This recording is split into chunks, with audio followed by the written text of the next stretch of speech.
when I begged my husband to give me money to save our 3-year-old daughter's life. He looked me in the eyes and told me there was no room for sick people in his life. Then he threw us out on the street and brought in his new wife. Mom. I stood there crying, hugging my daughter while he slammed the door in our faces. What he didn't know was that his betrayal awakened something inside me, a plan for revenge. And the next morning, when he woke up, his perfect world had already begun to crumble. My name is Dorothy. And if you had asked me a year ago, I would have told you I was living the dream. At 29, I was married to Adam, a man I thought was my soulmate. We lived in a beautiful house in Houston, Texas. Our daughter, Sophia, had just turned 3 and was the light of my life. Everything seemed perfect. Or at least I convinced myself it was. Adam was a businessman, always busy, but always willing. He was 33, charming, and ambitious. I was a housewife, proud of the family we were building. When Sophia came into our lives, we felt she was the missing piece of our puzzle. I spent my days planning her meals, playing with her, and dreaming of the life she would have. Adam worked long hours, but I told myself it was all for us. I never questioned his late nights or sudden business trips. I trusted him and believed in our life together. Sophia was my world.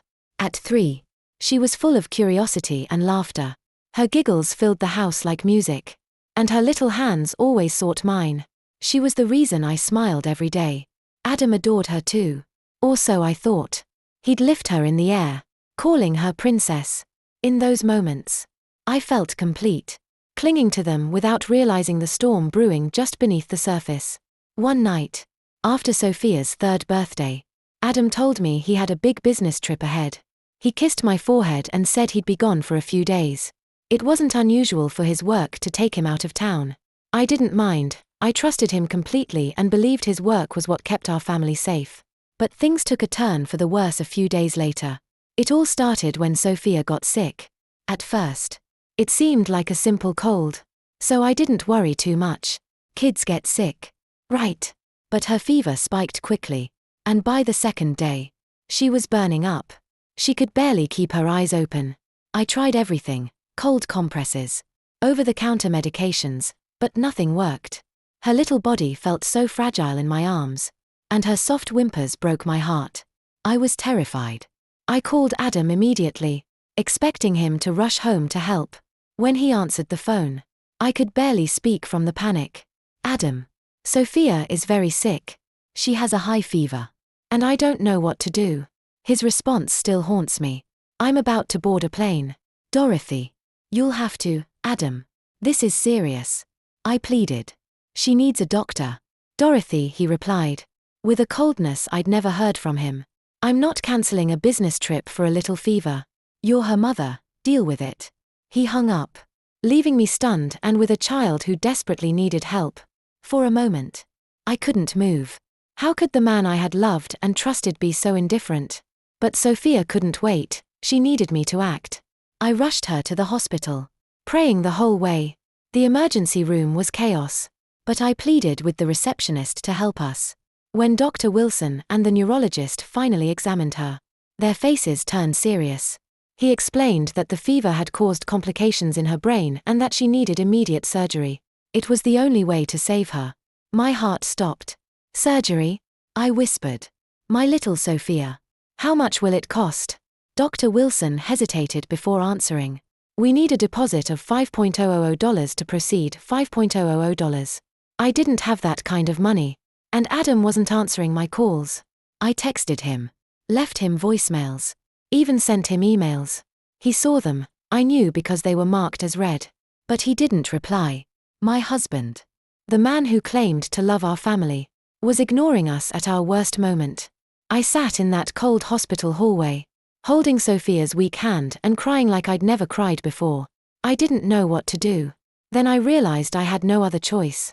I ran home, grabbed my jewelry box, and returned to the hospital. I sold every piece I had, my wedding ring, family heirlooms, everything I hadn't already pawned. It wasn't enough, but I pleaded, humbled myself, and begged them to let me pay the rest later. By some miracle, they agreed. I handed over the deposit, And Dr. Wilson and his team acted quickly. The hours felt like years as I waited in the waiting room, praying for Sophia's life. When Dr. Wilson finally came out, he gave me a small, reassuring smile. The surgery was a success. She's going to be okay. Relief washed over me. I fell to my knees, thanking him and the entire team for saving my daughter. Sophia was alive, and that was all that mattered. But even in that moment of gratitude, questions kept swirling in my head. Where was Adam? Why didn't he care enough to respond? My heart began to break. And though I didn't know it then, that was the beginning of the end. My perfect life was crumbling, piece by piece. I had no idea what awaited us when we returned home. When Sophia and I finally returned from the hospital, I was emotionally and physically exhausted. All I wanted was to put her down to rest after the nightmare of the past few days. But as I pulled into the driveway, I noticed something strange. Adam's car was there. The car was parked in the driveway. My heart skipped a beat. For a moment, I thought that maybe he was there to explain, to apologize. Maybe I had misinterpreted his silence during Sophia's crisis. With Sophia in my arms, I approached the door. I could see the lights on inside and hear muffled voices. There was something off, but I couldn't put my finger on it. I opened the door, and what I saw stopped me cold. Adam was standing in the living room with a young woman I'd never seen before. She was tall, with perfect hair and a smug smile that turned my stomach. They were laughing. They were standing too close for it to be innocent. Sophia whimpered in my arms, sensing my tension. Adam, I said, my voice trembling. Who is she? He turned to me with a calm expression, almost indifferent. She's Chloe, he said, as if introducing an old friend. We're together now. For a moment, I thought I'd misheard him. What are you talking about? I blurted out, my voice cracking. Adam, I just got back from the hospital with our daughter. Do you even care what she's been through? What I've been through? His response was like a dagger. I've made my decision. Dorothy, he said coldly. Sophia can manage on her own from now on. I don't need sick people dragging me down.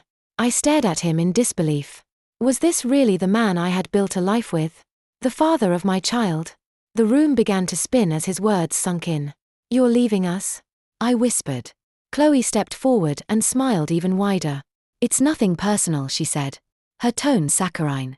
Adam and I have something you just wouldn't understand. I couldn't contain myself anymore. How dare you? I yelled, anger finally breaking through the shock I felt. I've been holding this family together while you were playing around with your girlfriend. Do you know what I had to do to save our daughter's life? I sold everything. My wedding ring. My mother's necklace, everything. Because you didn't care enough to answer the phone. Adam shrugged, his face impassive. That's your problem, Dorothy. Not mine. Before I could say another word, he walked to the door and opened it. You need to leave, he said firmly. Now. You're kicking us out? I asked, my voice breaking. Where are we supposed to go? Adam looked at me without blinking. This is my house. Dorothy. You'll figure it out. Chloe leaned against the doorframe, smiling mockingly. Good luck, Dorothy, she said, with feigned sympathy. I felt Sophia's weight in my arms, her small, warm body against mine, giving me the strength to hold my head high. You're going to regret this, Adam, I said, my voice firm despite the tears streaming down my face. You're a coward and a liar, and I'll make sure the world knows it. He didn't flinch. Do what you have to do, he said dismissively, as he closed the door behind me. Standing outside in the cold night, I felt a mix of fury and despair. I looked down at Sophia, her innocent face so oblivious to the betrayal we had just experienced. It's going to be okay, I whispered, more to myself than to her. I promise. We'll get through this. With no one else to turn to, I called Grace, my best friend. She answered on the first ring, her voice filled with concern. Dorothy, what's wrong? I quickly told her everything, the hospital, the surgery, Adam's betrayal, and how he threw us out. Grace didn't hesitate for a second. Meet me at the shelter. You're not alone in this. When I arrived at the women's shelter where Grace worked, she enveloped me in a tight hug. You're safe now, she said softly. We'll figure this out together. Over the next few days, I poured my heart out to Grace. I told her about Adam's sudden coldness, his betrayal, and how he had chosen Chloe over his own family. She listened without judgment, her face reflecting a mix of anger and sadness. "Dorothy," she said one evening, "I think there's more to this. Adam doesn't just walk away from his family without a reason. Something isn't adding up." "What do you mean?" I asked, though deep down, I already suspected she was right. Grace leaned forward, her expression serious. "I think Adam is hiding something, and I know someone who can help us find out." That's how I met Ethan, a private investigator Grace trusted. He was in his 40s, with sharp eyes that seemed to see right through everything. "I'll dig into his life," he said. "If there's something to uncover, I'll find it." I wasn't sure what to expect, but I knew one thing: I needed answers. Adam had shattered my life, and I wasn't going to let him get away with it. While I waited for Ethan's findings, I focused on Sophia, who was slowly recovering. Her laughter was quieter now, her energy diminished, but she was alive, and that was all that mattered. Still, I couldn't shake the anger that burned in my chest. Adam had betrayed us, abandoned us, and I wouldn't let him go without facing the consequences. Whatever secrets he was hiding, I was determined to uncover them. I didn't know it yet, but the truth would change everything. A week after meeting Ethan, I sat in Grace's small office at the shelter, anxiously waiting for him to arrive with his findings. My mind raced with questions. Sophia played quietly in the corner, her soft giggles a small comfort amidst the turmoil. When Ethan finally walked in, his face was grim. He carried a folder under his arm, and the weight in his eyes told me he'd found something significant. "Dorothy," he began, "you need to prepare yourself. What I've discovered isn't just about infidelity. It's much worse." My stomach dropped. Grace reached over and squeezed my hand, her silent way of telling me I wasn't alone. "Tell me," I said, my voice firm despite the storm brewing inside. Ethan opened the folder and revealed photos, documents, and transaction records. "Adam and Chloe aren't just having an affair," Ethan explained. "They're business partners. Illegal business partners who've been running fraudulent schemes, laundering money, and even funneling funds to offshore accounts." I stared at him in disbelief. "You're saying Adam is a criminal?" Ethan nodded. "And he's been doing this for years. He's likely been using his legitimate business as a front. Chloe isn't just his lover, she's his accomplice. Together they've built a web of lies and illegal activity." The room seemed to spin. This was the man I had trusted with my life, the father of my child. I had suspected betrayal, but I never imagined it would be to this level of deceit. "How do you know?" I asked, struggling to process the information. Ethan gestured to the documents. I traced his financial transactions, interviewed some of his former employees, and dug into public records. Everything here points to his involvement in criminal activity. They've even been on the radar of federal authorities. But so far, they've managed to avoid detection. Grace leaned forward, her voice firm. "Dorothy, this changes everything. Adam isn't just a cheater, he's a criminal. You need to protect yourself and Sophia. We need to take this to the authorities." I nodded, anger bubbling inside me, ready to erupt. Adam had destroyed our family, abandoned his child, and now I discovered he'd been living a double life as a fraud. "What do we do?" I asked, determined to fight back. Grace and Ethan exchanged a look before Ethan spoke. "We start building a case. The evidence I've gathered is solid, but we'll need more to ensure that Adam and Chloe face justice. You'll need a lawyer. A good one." Grace didn't hesitate. "I know someone who can help. Let me make a call." That's how I met Megan, a sharp, determined lawyer specializing in cases like mine. She was in her 40s, with a quiet confidence that immediately put me at ease. "Dorothy," she said during our first meeting, "you've been through hell, but we're going to turn this around. With the evidence Ethan has gathered, we can not only expose Adam's crimes but also make sure you and Sophia receive what you deserve." Over the next few days, Megan and Ethan worked tirelessly to strengthen the case. Megan filed an emergency order to protect Sophia and me, while Ethan coordinated with local authorities to bring Adam's illegal activities to light. I felt overwhelmed by the support I received from Grace, Megan, and Ethan. For the first time since Adam kicked us out, I felt a glimmer of hope. The turning point came when Ethan orchestrated a raid on one of Adam's commercial properties. With the help of the police, they caught Adam and Chloe red-handed, finalizing a fraudulent deal. The arrest was swift, and news spread quickly. Seeing the images of Adam being led away in handcuffs was surreal. This man, who had once been the center of my world, now seemed like a stranger. When Megan called to tell me that the charges against Adam and Chloe were solid, I felt a strange mix of relief and sadness. Relief because justice was finally catching up to them, but sadness for the life Sophia and I had lost. Still, I knew we couldn't move on until this chapter was closed. A court date was set, and Megan assured me we had a strong case.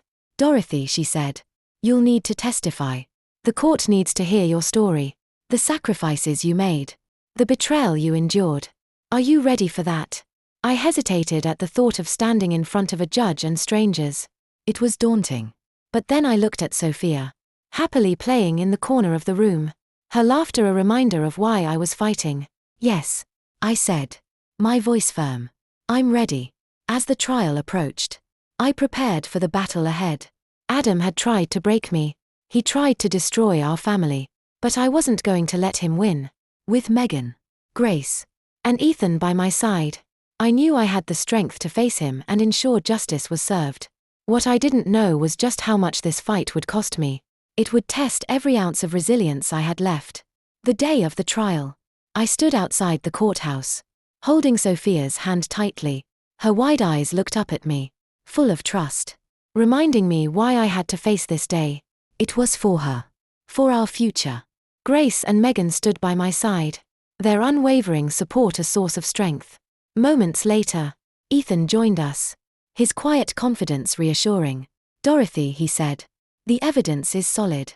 As we entered the courtroom, my heart pounded. The grandeur of the room, with its imposing judge's bench and rows of seats, was intimidating. Across the room, Adam sat with Chloe and their lawyers flanking him. He caught my eye and smirked. As if this were all a game, I suppressed a shudder and focused on Sophia, who was sitting safely with Grace in the gallery. The trial began with opening statements. Megan's voice was firm and authoritative as she laid out the case: Adam's betrayal, his illegal activities, and his abandonment of his family. Listening to her, I felt a surge of pride. This fight wasn't just mine anymore, it was a united effort to reveal the truth. When it was my turn to testify, my legs felt weak as I approached the stand. Swearing to tell the truth, I told everything: Sophia's illness, Adam's indifference, the anguish of selling my jewelry to save her. My voice wavered when I described coming home to find him with Chloe and his cruel decision to throw us out. The courtroom fell silent. All eyes on me. I drew strength from Sophia's smile in the gallery. I answered Megan's questions honestly, holding nothing back. The defense tried to portray Adam as a misunderstood businessman, claiming he'd overreacted and that his relationship with Chloe was a private matter. But Megan was relentless, dismantling their arguments piece by piece, presenting undeniable evidence of his fraudulent schemes. Ethan's meticulous work had left no loopholes. At one point, Megan asked Adam, "Mr. Johnson, why did you ignore your wife's pleas for help when your daughter was critically ill?" Adam squirmed, his charm faltering. "I was busy," he muttered. "Busy with Chloe, perhaps." Megan pressed, holding up evidence of his days at a luxurious out-of-state resort during Sophia's surgery. The murmurs in the courtroom grew louder, and Adam's face flushed crimson. Chloe's testimony sealed their fate. Under pressure, she admitted her involvement in the fraudulent activities implicating Adam. In the end, their web of lies had completely unraveled. Judge Waller, stern and meticulous, reviewed the evidence, and his verdict was firm. This court finds Adam Johnson and Chloe Reed guilty on multiple counts of fraud and money laundering. Their actions were not only illegal but reprehensible. Mrs. Johnson, your courage in coming forward is commendable. This court awards you full custody of Sophia and all legal assets belonging to Mr. Johnson, excluding those tied to his crimes. Tears streamed down my face. Adam and Chloe received lengthy prison sentences. Justice had been served, and the weight of betrayal began to lift. Outside, Grace hugged me tightly. "You did it, Dorothy." You stood up for Sophia and for yourself. Ethan, with his usual serious demeanor, softened with satisfaction. You earned this victory. As I drove back to the shelter, a sense of peace washed over me. Sophia slept in her car seat, her small hand gripping mine. Even in her dreams, Grace smiled. What's next for you? She asked. A fresh start, I said with determination. A home for Sophia and me, where we can be safe and happy. In the weeks that followed, small victories brought new hope. Grace helped me find a modest apartment in a quiet neighborhood. Megan guided me through managing the assets, ensuring our financial security.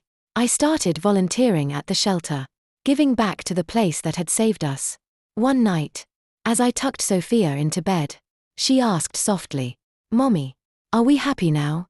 Stroking her hair, I replied, Yes, sweetheart. We're happy and safe. This is just the beginning of a beautiful life. That night, sitting in our small living room, I reflected on our journey. The betrayal, the heartbreak, the fight for justice, it had all led to this moment. I wasn't the same woman I'd been. I was stronger, wiser, and more determined than ever to give Sophia the life she deserved. For the first time in a long time, I felt truly free.